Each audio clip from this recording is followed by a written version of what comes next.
Afternoon all. Welcome to this afternoon's Social Care and Tackling Poverty Service Transformation Committee. Any apologies for absence, please? No apologies today, Chair. I've had none either, Leslie, I'm thinking about Leslie, sorry, Al. Any disclosures of personal prejudicial interests?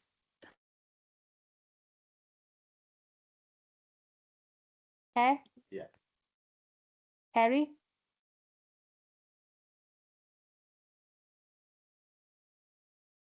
Harry? Yeah. Did you put your hand up? It's gone. He's gone. He didn't put his hand up. I think he's having problems.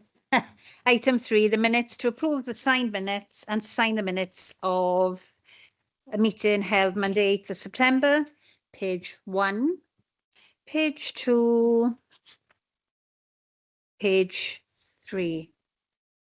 Any matters arising? Can I have a mover, please?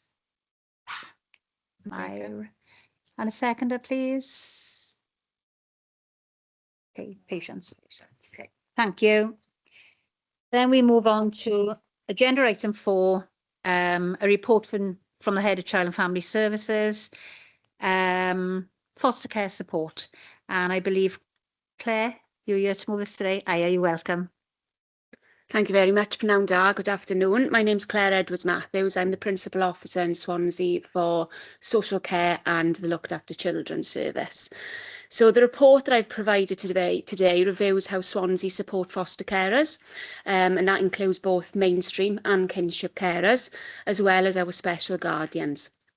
So the core aim is to keep children in care connected to their families and communities, providing stability and continuity wherever possible.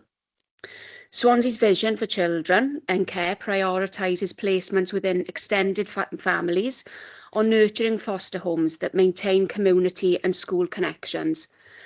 And this is achieved through a continuum of care encompassing mainstream fostering, kinship care and special guardianships.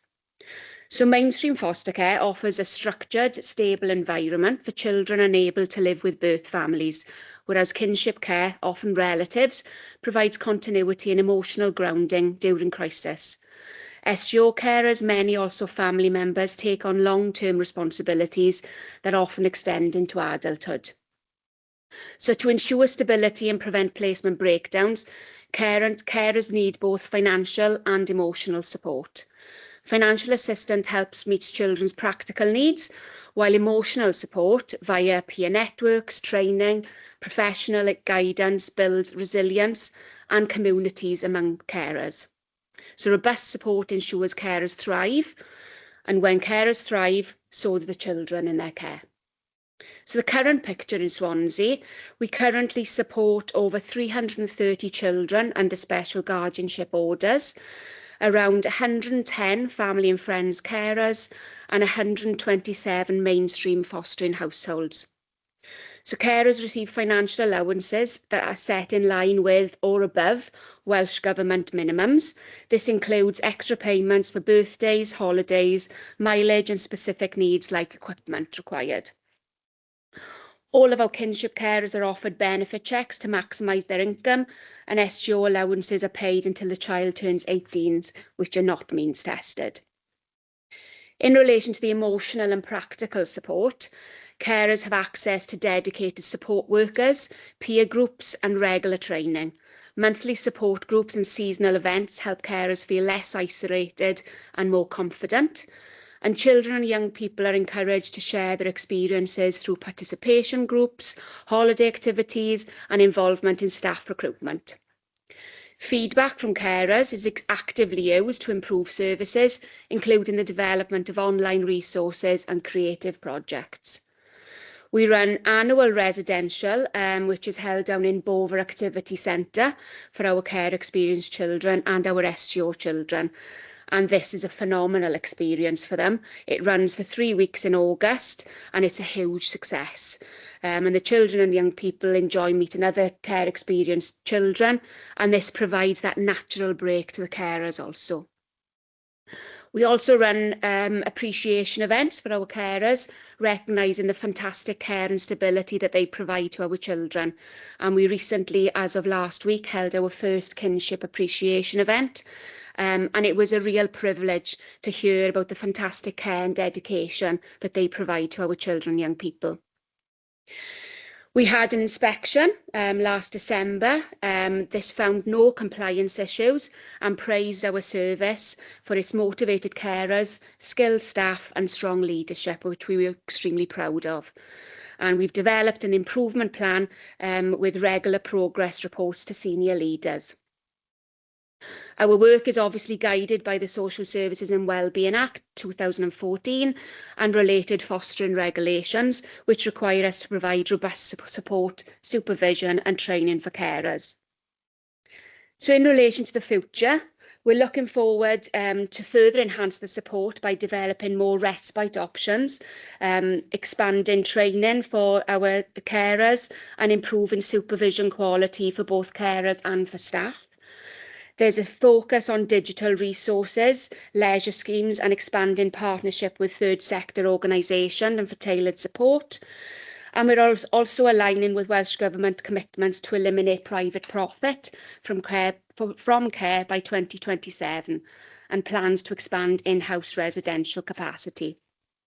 So this year we've already assessed 11 new households in our mainstream service, and they are a mixture of new carers and carers that are transferring from IFAs. We have 4 new assessments underway, and we're therefore on target to meeting our vision of increasing our in-house fostering offer of 17 households per year. If carers aren't properly supported, there is a risk of placement breakdown, increased costs and poor outcomes for children. And Swansea is addressing these risks by strengthening supervision, training, wellbeing resources and ensuring carers' voices shape the service that they need and require. We're utilising alternatively qualified staff to offer consistent support to foster carers in addition to their allocated supervising social worker.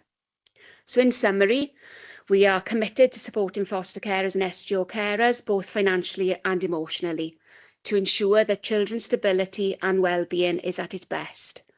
And I think the report highlights our strengths, our ongoing improvements and future plans, whilst acknowledging the challenges ahead and our strategies to address them. Thank you. Thank you. Any questions or any observations, please, for Claire? Who have we got? Louise first, please.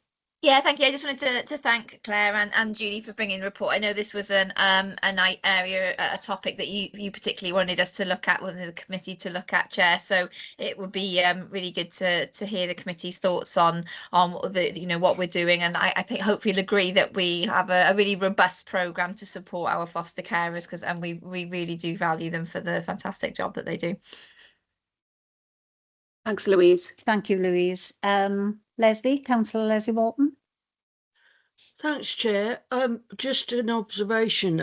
It's so heartening to read such a positive report, and particularly the way the thrust is of recognising how important all carers, whatever you call them, whatever situation they're in, and the fact that it not by helping support carers, you're not just doing it for them, you're also doing it for the long-term future, for future people that need care and support.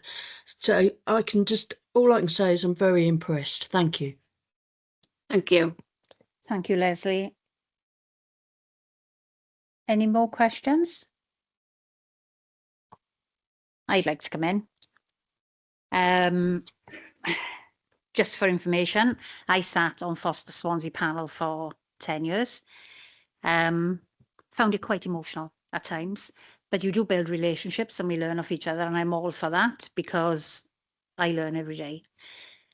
I think we've come a long, long way since that time. And yeah, questions will always be asked. And I had massive concern over where we were with kingship carers, because they do it best. That's what I was hearing.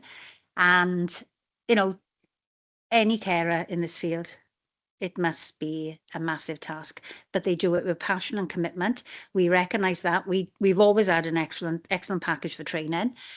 But I think to me, it was about the kingship being not left behind, but they were more independent then, shall we say. So I welcome this. No, really 10 out of 10 for the work that's been done and the recognition for all carers, because it's difficult. I know with present times, all times really, it's hard. It's difficult to take a sibling group or just one child, you know, that's bringing so much trauma, nobody knows. So well done, Foster Swansea and Foster Wales, and you as a team for achieving such, I don't know what I was expecting, but I don't think I was expecting such an intense, and it is quite emotional to read it. I agree with Leslie, but we're doing well. But just keep going, keep ticking the boxes, because it's not about us, it's about the little people out there and the carers who are doing this fantastic job for us. Very interesting to hear what you say about your targets. Yeah. So well done there again, because that's massive. It's massive for us all. Yeah. But, you know, regarding training and development, they learn off each other, because bad experiences and good experiences and all the support groups and that training package is massive, because it gives them the tools and the confidence to deliver for us. So well done, whatever you're doing, I tick the box, and congratulations, because this is massive, especially for the kingship carers. Yeah. But I did sit there for a long time and it emotionally drained me. Mm. It did. But well done. I Thank can't say you. no more, but just keep going. And we will ask you back again to see how you're progressing. But yeah, a positive report and a massive thanks to you and your team. Thank you. Thanks for that feedback. And I think I remember being on panel the same time as you, Chair, those years ago, because I was a representative on panel then. And I think that the main thing for me is the recognition for our kinship carers. Mainstream carers choose to become foster carers. Our kinship carers don't. They fall into it accidentally sometimes. So I think that recognition for our kinship carers is well overdue, and it's there. And we will continue to grow that in Swansea. And I'd love to come back and provide that annual report to you, just to evidence how that's developing in Swansea. Thank you. And you're welcome back anytime. Alan, do you want to come in? Yes, if I could, Chair. Thank you for the report. It's interesting to learn. You didn't mention anything about post-18, which I would assume is adults who need care. I mean, do we have any data to support or analyse how successful it has been in terms of these young people being transferred into as responsible and reliable adults within a community, or they're taking on education in some form? I was just wondering what the situation is there. So that would be my colleague, Helen Williams. So we do collect that data. And lots of our young people, they choose to either stay with foster carers under When I'm Ready scheme, or they remain in supported accommodation. So there's different options for our young people, but we do gather that information. I'm sure that's something that we can come back and present to you all, to provide that information. But we do capture that data, because a lot of or the majority of our work is outcome based. So we need to evidence the outcomes that our children and young people are achieving, because that's important. Yeah, thank you. I would have asked that question in the last meeting we had, but I was absent Okay. at that time. But thank you. Yeah. I was just going to say, Al, both you and I won you last time. But thank you. Thank you. And now we move on to item 5. I don't know who's moving this. It's Joe. Swansea Council. Oh. No, it's not. It's the digital. Yeah, the digital. Yeah. Do you want me to go first? Yes, Just to please. introduce it. Is that okay? So this one you asked us to bring back and have a look at, and just really this is at the very early stages, because we're only starting to develop this. So really welcome the board, the committee's view on where do you want to take this and how you want to be involved. And my thanks to Joe, who's picked up this piece of work and taken forward. So this is really just a summary as where we are and where we think that we need to go, sort of bearing in mind that actually the digital inclusion is huge. It's a really big piece of work. It doesn't just sit with us, it sits across lots of different parts of the council. We have talked about it in the digital transformation boards, and so you'll see it pop up in lots of different places. But our attempt is to actually understand where are we and what can we do with our communities to actually to enhance as we move forward collectively. So it's very early days, and I'm really grateful for Jo for taking the lead on it, but I shall pass to her if that's all right, Chair. She knows way more than me. Thank you. Thank you, Jane. My name's Joanne Thomas. I'm the Employment and Skills Manager for Swansea Council within Tackling Poverty and Enabling Communities service. I'm here to deliver the digital inclusion report. As Jane said, it's very early days. Thank you for that, Jane.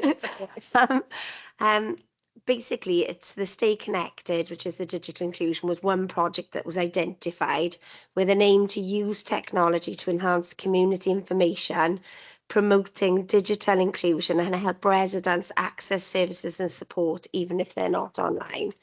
I manage Lifelong Learning Service, so we're part of the ALPS, which is the Adult Learning Partnership Swansea. Within that partnership, we have Gower College, Swansea University Adult Learning Wales, and Swansea Bay Adult Learning Welsh. And within that partnership, we work with all other partners within the community. So our first aim was to look at mapping the provision within Swansea's Lifelong Learning Service and within the Adult Learning Partnership. So the digital inclusion projects or the classes or the courses that they deliver, we wanted to map all that. So we've got to that stage now. We've also wanted to establish a digital inclusion steering group. So I've emailed community organisations that are linked to our adult community learning programme and requested that they support us with this and come back with any information on any digital inclusion that they deliver, or if there are any digital inclusion champions within their communities, so that we can all come together and discuss and identify any gaps that are delivered for residents within our community to support them to get online. Within the project as well, we're looking at adding more local information and events onto the Swansea account, supporting partners and community groups to review and maintain community information online, research the Welsh minimum digital living standards to identify all key actions. If there are any gaps identified, we need to ensure that these are factored into the new academic year within our delivery as a partnership, as the ALPS partnership, and as part of continuous improvement for ensuring digital inclusion. It is important to learn from data and life stories for future deliveries and identify key trends, themes and area gaps ready for 26-27 delivery plans. Tomorrow, myself and the Lifelong Learning Service Coordinator are attending a Welsh Government workshop to discuss the upcoming Digital Inclusion Wales grant launching in November, December this year. So we're hoping to be able to discuss how that grant will be delivered, and hopefully we'll be able to get some funds into Swansea so that can support our digital inclusion delivery. So that's what we're hoping to do at the moment. And then the next steps would be to also prepare and draft a digital inclusion strategy for Swansea. I'm in discussions with my counterpart in Cardiff just to have a little look at what they're doing with regards to digital inclusion and their strategy, just ensuring that we have no gaps in Swansea whatsoever. So yeah, that's pretty much the update for now. Thank you very much. Alex, you ready to go? Yeah, no, just thank Joe really and all the team for everything they've done. It's been a busy year, hasn't it? You know, with the adult learning, the Alps and everything, and you know, putting a festival together, or whatever it was called this year, but it was a festival, wasn't it? Do you know what I mean? Yeah. I was there, honest. Yeah. But you know, there's a huge amount of work gone into it, and I know the document shows that there is lots of team effort, but you know, we work with the commissioning team with Spencer, you know, and Mark Gosney and everything. We just had a load of computers given to us. 200 was it by the DVLA, with hopefully more to come. You know, so it is broad. There's a lot of work going on, and it's a lot of work to capture it all. You know, so but it'd be good to come back to you now later in the year, perhaps, with once we know what we got with the grant and what it is exactly, you know, we're heading for. So that. So just it's all, Chair, really. Thank you, Al. Any questions or observations? Al? Yeah, Alan? just a, thank you again, Joe, or Joanne, I should say. Yeah, thank you. Okay. By digital learning, do I take it that you mean classroom style teaching, the use of computers, so forth? Yes, Yeah. it'll be a bit of everything. So currently we sort of we start with supporting people within lifelong learning service. We support them with their tablets, their laptops, their phones even, to safely browse the internet. It's the basic stuff that we support people with. And then we go on to level 2. And above that, then we refer people to Gower College and then obviously to the universities. So we offer IT classes up to level 2 currently within lifelong learner service, but it does start with just switching your laptop on, switching your iPad on, using your phone and ensuring it's all safe access. Thanks very much, yeah, for that. Yeah, grateful. I was just wondering because I think there was an initiative about 18 months ago or so that community centres would be supported in this way by having an option then for a team to come along with and bring with them the hardware for teaching. But I don't know how far down the road we've got with that at the minute. Any thoughts on that?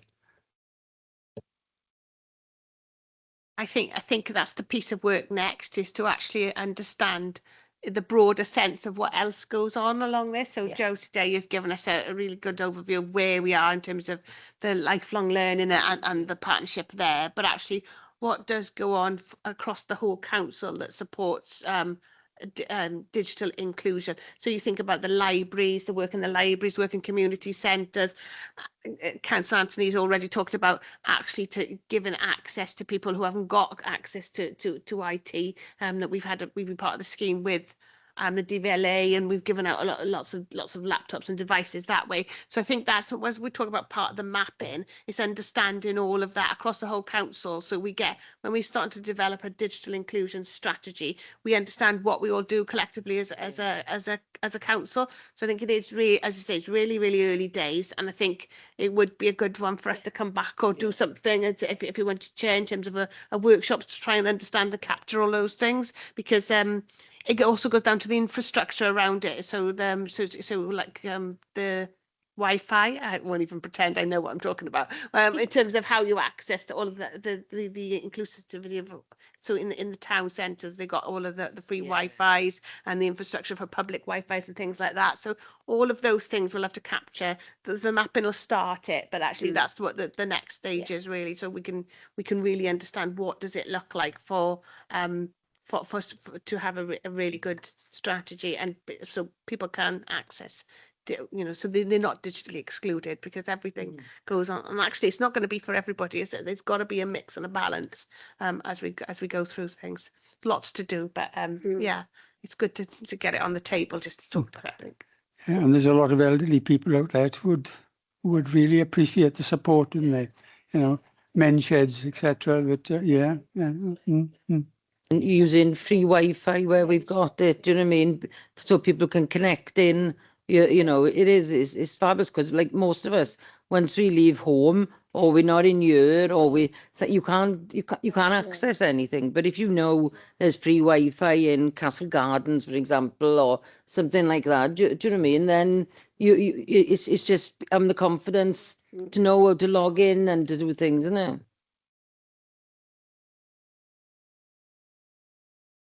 Leslie first and then Yvonne, please. Thanks, Chair. Couple of points I want to touch on.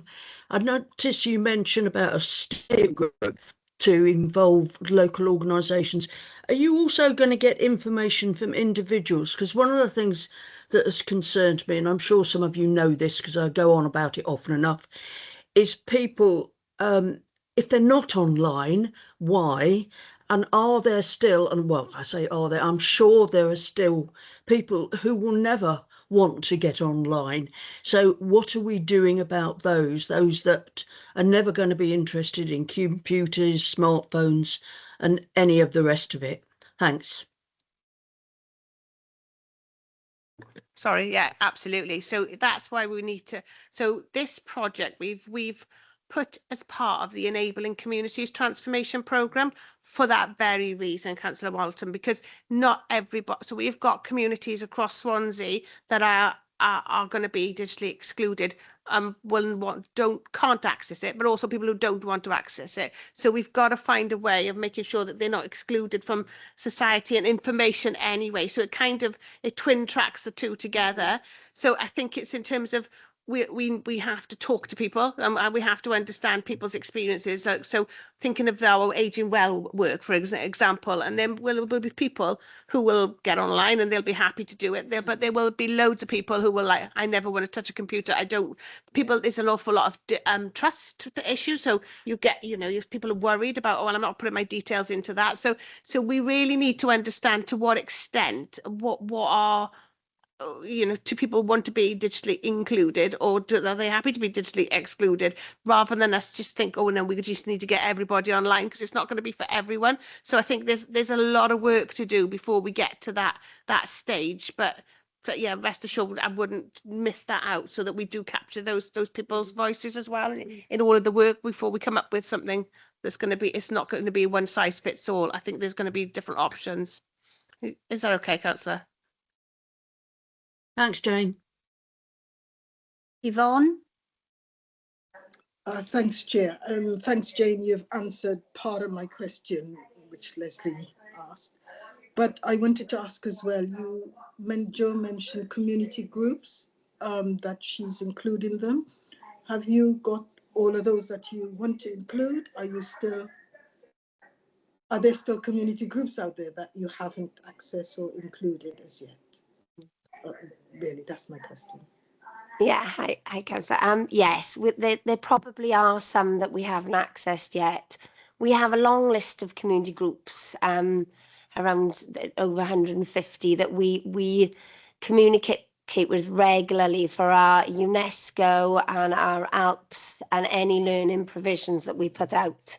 And we would like people to get involved in. So we have a list of a number of groups. However, you're correct. There are most definitely some that have been left out. We've contacted SCVS as well to ask for their lists, and we've also asked the community groups that we're talking to if they have any groups that they know of to let us know. We have within the Swansea working that I work with, that I manage, we have put together a community mapping exercise. So within that, we have groups, local groups within each community that we engage with, from mother and toddler groups to 50+ groups. So we keep in contact with them regularly to ensure they're informed in everything that we're doing. But it is definitely, it's always a case. I mean, I worked in communities first for years and years and years, and it's often a case where you'll miss a group. So it is about just getting out there as wide as possible, being as loud as possible about it, getting on the marketing side of things and ensuring people are aware that we're running this project and we want to support people out there and identify gaps. Thanks. Chair, can I just have a follow-up? Yes, Yvonne. Joe, okay, so are you actually having actual meetings that the group attend, or is it all online, or is it just an email thing? Yeah. Yeah, at the moment it's just an email. Like as Jane said, it's very early days. So Okay. we started doing the mapping as soon as we started the academic year with the Alps partners, and we've also emailed out to groups that we work with currently.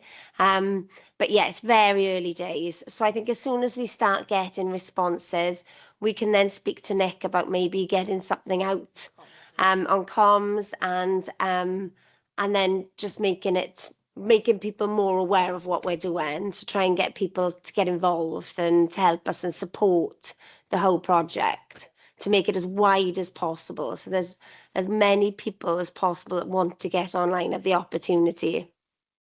Thanks. Okay, thank you very much. I'll keep an eye out. Thanks. Thank you, Yvonne. Mair? Hi.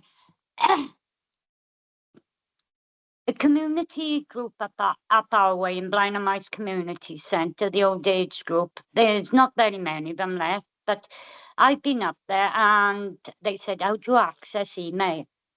How do you do this? Too afraid to ask their own grandchildren or things, because they said they felt inferior. I said, you got years more of them. But at the end of the day, the elderly are finding it, well, over 60 plus. My son said within the next 20 years, there'll be very, very less people using, you know what I mean, paper with the elderly. He said, by you talking to me, by the time you're 80, ma'am, most 60-year-olds will be good on the computer. There'd be no worry about digital exclusion or inclusion. At the moment, as he said, the older generation, most of them are not interested, too afraid to touch it, worried they press the wrong button and go to the wrong place. One lady asked me what the porthole was with the council. She didn't have a faintest what the porthole was. Shows how council officers aren't informing the elderly properly, or try to show them how to use the porthole in their own home. That's for their repairs, paying their rent, and anything to contact their housing office is within that porthole. The percentage, I reckon, of pensioners that cannot use the portal has got to be over 55%, maybe 60%. And it's quite disheartening to see this, that we're leaving the over 60s behind. It's the generation of the little ones up to this age now. Me at 64, I'll be in my 80s in 20 years' time. Will I be able to use the internet? Will I be able to press a button on there? Where is the support coming in for the elder generation to make sure they can connect with these people they need to connect with in 5 years' time? It's a pity to see them being left behind now, but to be left behind now in 10, 15 years' time, that'll be quite soul destroying to me, to see that these people are being let down because there was no connection within the area to take them to the phase they need to go to, and who will come and contact them. I've chatted to many elderly residents up my way, and most of them would prefer somebody to come to the home from the housing or from wherever to show them how to use the internet, how to make contact with the right services. Because I can do it, but a 74-year-old up the road can't do it. She doesn't even know how to email or do anything. Like, she could text a message, but she does not know how to email. And it's quite upsetting to see them left behind, that they can't do these things themselves, which they want to, without showing their children that they can't do it. But it is moving forward, but we need to put more input to these older generation that we are leaving behind. That's it, thank Chair.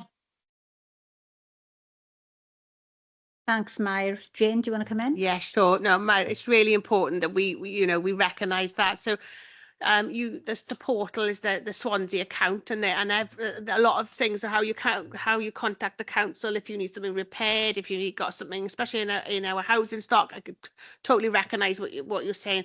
Now it's really that again hasn't been rolled out fully. It's in development, so I'm really keen from all board members, if you were getting feedback like that from our residents, we need to collect that somehow, because we need to feed that into the design of Swansea account, because it's not going to work. It's going to be really difficult, isn't it? Otherwise, so we need to have to think about how do we reach the elderly in our communities who might be happy to. So that was really interesting. You said they're happy to send a text or a WhatsApp message, because that's probably quite easy, rather than having to go on a link and do this and do that. So it's actually understanding. So they're not digitally excluded in that way, because they're happy to do, but it's the way we say, oh, you got to do it this way. So maybe it's about an option about lots of different ways to get online or to do things differently. And I do take your point. It's much easier to be shown this is what you've got to do. I mean, I'm not quite in my 60s yet, but I find it much easier if somebody shows me how to do it. But what do you rather than I got to, what if it's I got to do, what have I got to click on, and actually, so it's really important. And as I said at the beginning, it's really early days on this piece of work, so happy to work with the transformation committee chair if you want to do something, and how we capture all of these things, so we really think about them as we go, rather than and we do it properly and a really good thought out piece of work, which is informed by the needs of our communities really as we move forward. But yeah, interesting how I've said about that. You've given me things to think about there in terms of how we think about the Swansea account and how do we think about accessibility. So thank you. Yeah. Thank you, Jane. Alison? Yeah, just to add to that as well is, that I know it does say in there we work closely with SCVS, but there are third sector organisations. I know that it is in talking to SCVS a number of times, patients have been discharged from hospital and there's no food in the house and things like that. And I know that they've had services that can go in very quickly and set up an online shopping for someone and show them how to do it far quicker than we ever could respond like that. So there are services there. We just need to know about them, and everybody else needs to know about them. Thank you, ladies and gents. For me, it's about that word inclusion. It's a big word, and I understand where Myra is. Somebody phoned me last week, he's 82, about renewal of his blue badge, and I was like, go online. So I phoned his son. He said, man, he's panicking, he won't listen to me. I had to go up, and he's not even in my ward, but he says they know all my details, nothing's safe anymore. So, it was like, how do you get over it? But I am very old school. I am a pen and paper type of girl. ABCs, 1, 2, 3s, I keep saying it. And, it's very much about, I remember the old community hubs when we had 6 laptops set up and we'd have so many people in. And it did give people confidence and understanding and the knowledge to take it home with them. So, in a real world, we can't hit the nail on the head and please all the people all the time. So you've got a big, big piece of work to do. But inclusive is the word. So, but thank you for bringing the report. We will have a workshop. I think it'll be interesting to have a workshop to see what it brings out. Because people are afraid. Because every day you have somebody being scammed, and that's all, I'm the same age as we're in it together, girl. But it's frightening for a lot of people. So thank you for the report. And we will, where's that? Oh, and we will invite you back. Leslie, do you want to come in for the last word? Yeah, yes, please. I was just going to say, I forgot to mention, I did a workshop a few years back on digital inclusion. I was the convener, and I'm very interested in this area of work. So by all means, feel free to come to me if you want support or help or whatever. Thank you. Thank you for that offer. Your name's on the paper already, councillor. Thank you ever so much. Thank you. Yeah, thank you. Just as a thought, and I'm sure, Joe, you'd have thought about it as well, with respect to these levels 1 and 2, digital literacy, I assume it would be entitled. I think supporting those who attend with a kind of well done certification, I think will go a long way, because people do love to be rewarded in some way. And I've been involved in adult education for a fair time in my teaching career, and as well as children, adults, I think I'm more party to being rewarded than actually children themselves. So I'm sure you'd have thought about that. Thank you. Thank you. Thank you very much. You will be back. Don't think you've got off the roof that lightly. And then we move on to agenda item 6, Swansea Council Volunteering Policy Development. And we are with Anthony. Thank you, Chair. I'll try and briefly present the report. My name is Anthony Richards. I'm the Technical Property Development Manager. So the committee, I'm grateful for, the committee's previously reviewed the actual draft policy there. That's Appendix A. So I'm not going to talk through that. But the purpose of today's report is about presenting the draft manager's guidance and the draft volunteer handbook, which you can find at Appendix B and C. I'd like the committee to note that these are both working draft documents. Currently, you'll see some highlighted bits in there. That's because we're still working perhaps with the web team. Maybe it's a case that there's going to be a link that's going to be inserted there, or detail that we're just working through. These are resources that have been developed based on good practice regarding volunteer management, as well as extensive collaboration, working with internal colleagues across various directorates that are involved with volunteers already, and also with colleagues in HR, and walking alongside us through the journey as well, guidance from SCVS, who have been a fantastic help with this piece of work. So Appendix B is the manager's guidance document. It's a thoroughly comprehensive tool for staff. I'm not going to talk through it all, but I'll give a kind of overview of what's included in that. It defines volunteering, what volunteering is, what volunteering isn't. It defines the roles and responsibilities of managing volunteers.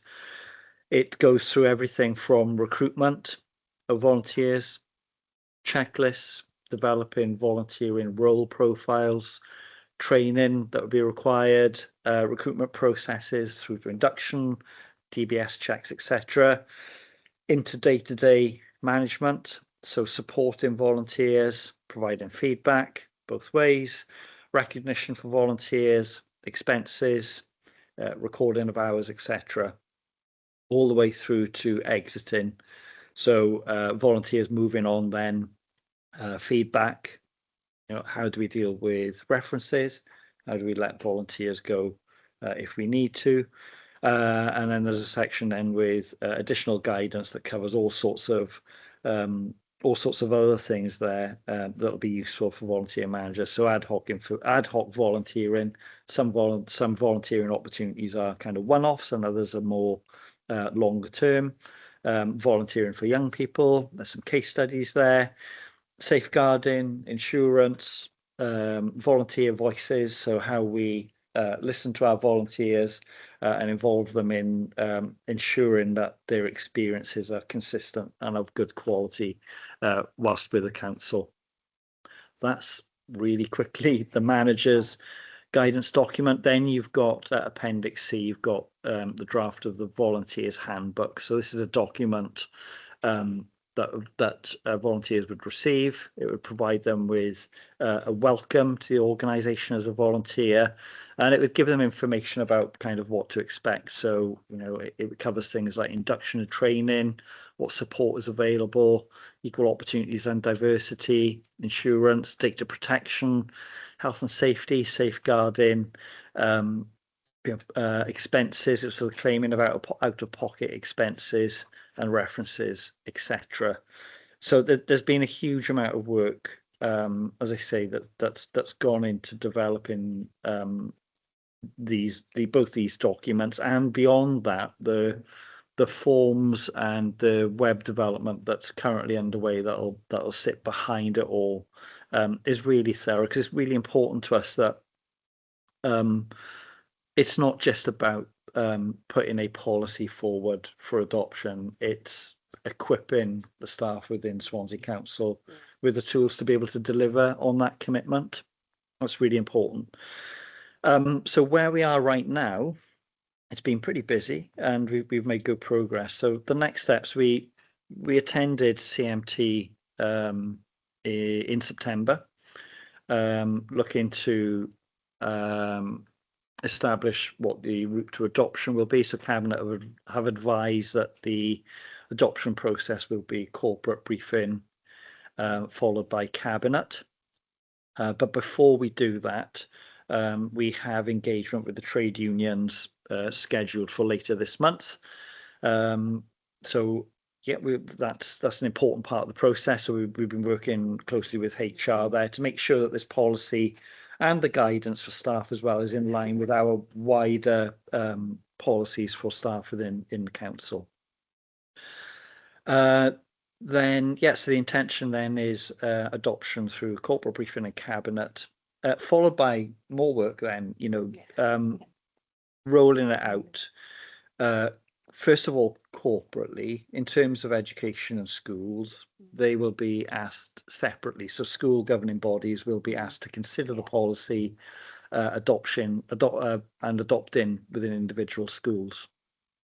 And we'll develop a whole plan around launching comms for staff. We'll be able to put on sessions for staff, providing support and advice and guidance, and we'll be setting up the systems for us to be able to collect and collate data around volunteering within Swansea Council. We know that there are many volunteers already within council services, and this policy is about consistent approaches to that are in line with good practice. So we'll be able to develop a greater understanding of what volunteering within the council looks like. I think that's more or less everything I wanted to say. Apart from, I did want to say that, this has been a piece of work that's been ongoing for a year and a half, 2 years now. And, we've engaged thoroughly with many parties on that. And I wanted to express my thanks to the members of this committee, because I've lost count of how many times we've been here, and your input has been really helpful on this, but also to our colleagues in SCVS, colleagues across different departments within the council who already have volunteers that are fed into this, and especially our colleagues in HR as well, really important. So I'm really pleased with where this has got to, really pleased to be able to share a bit more detail with the manager's guidance with you today. Hopefully you can see that that's a comprehensive and thorough piece of work that's been undertaken there. Thank you. Any questions? Alison coming first. Come on, Alison, do that. Thanks. Yeah, sorry. Thank you. No, you can see yourselves the amount of work that's gone into this document. It has been here before and everything. You've been watching it grow. There's a huge amount of work behind the scenes to produce a document like this. So I would like to thank everyone. And we are a huge organisation. Some departments will be far more used to having volunteers than others. So it is good to have that policy for good practice, that everybody is singing from the same hymn book. We have to protect our volunteers as well. It's absolutely crucial to meet with the unions, because unions can become very twitchy over volunteers, because just in case we're replacing jobs with people who are volunteering, you know what I mean? So it's a mammoth task to pull this together, but it's crucial, so that everybody is doing it right. You're safeguarding everybody on both sides, do you know what I mean? And that we look after our volunteers properly. And so I just want to say thanks, and thanks for everyone's support in this, because, we've been in and out of here, but we're nearly there. Thank you, Alison. Leslie? Yeah, just a quick comment. Again, very pleased with all the work. Very pleased that we've got this far.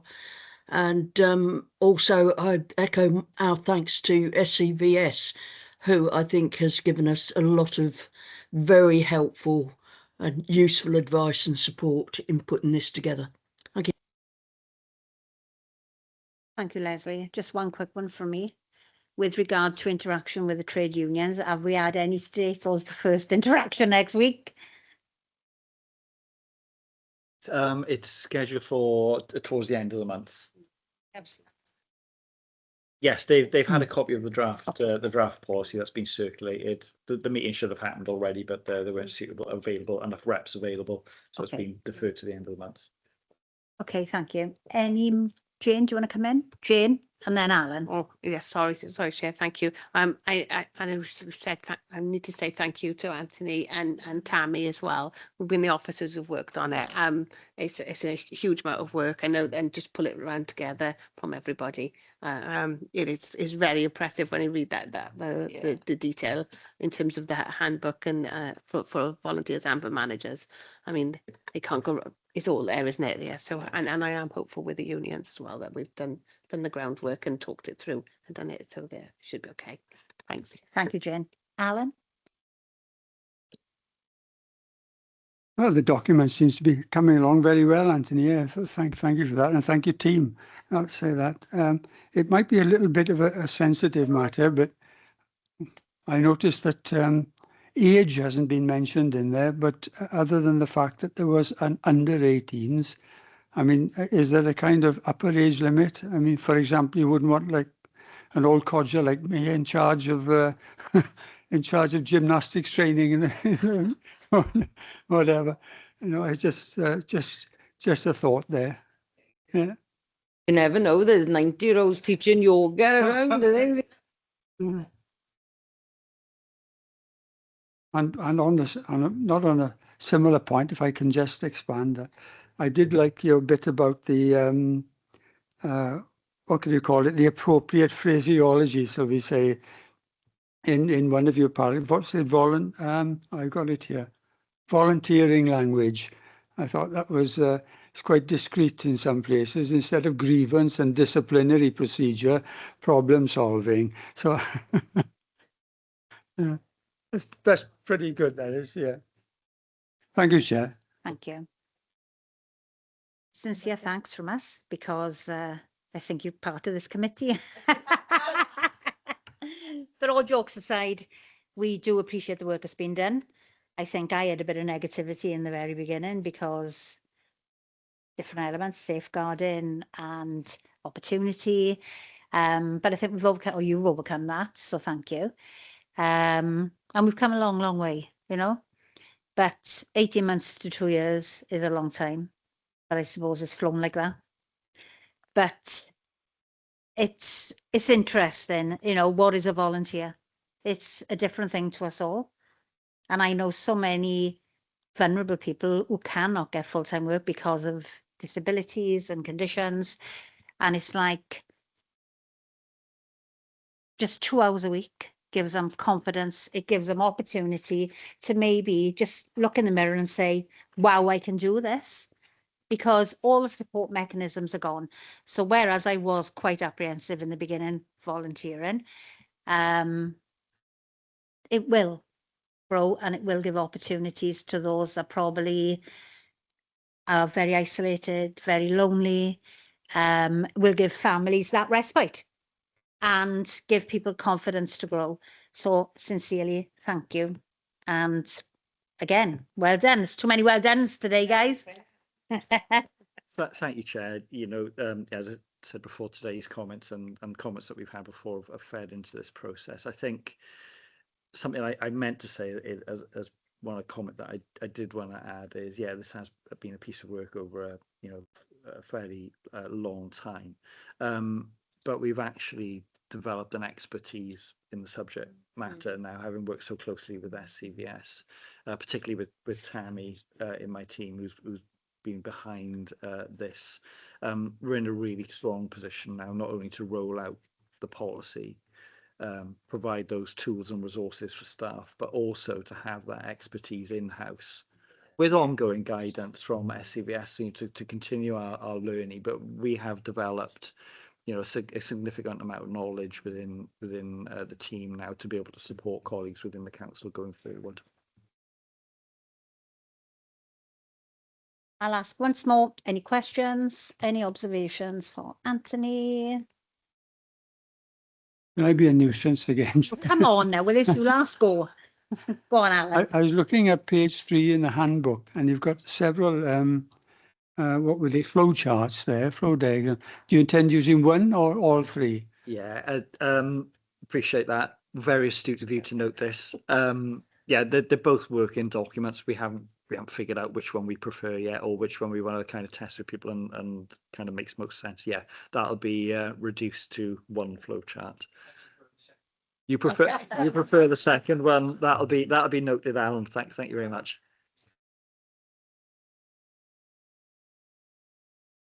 Right, thank you. Oh, Leslie, do you want to come Yeah, back in? Very quick. Again, just to echo Alan's comment about the language being used, I think it's very encouraging. Somehow it comes across as not expecting volunteers to stick to a load of rules and regulations, but it shows how we're wanting to help support volunteers, which I think is very important. So well done on that. Thank you, Councillor. Yeah, language is really important for a number of reasons. Like you say, in terms of the approach with volunteers, but also contractually, it's really important in terms of that separation between employed, you know, members of staff and volunteers. There has to be that distinction there, but getting the language right, and that's something that we want to roll out across the organisation with departments as well. It's really important that the way that we speak about volunteering is consistent across the organisation. So I think we've already made some inroads on that, but that's something that we want to continue developing after the policy has been rolled out. Thank you. And then we move on to our work plan for 25-26. So 24th of November is the next meeting at 4 o'clock. And we've got Swansea Council Panel Performance Assessment Report and Targeting Operation Models and Transformation Goals. And will David be here? Or yeah. So that's for 24th of November, 4 o'clock. So I thank you for your time and your commitment, and the meeting's closed now. Thank you. Thank you, Chair. Bye. Bye. Thanks, Chair.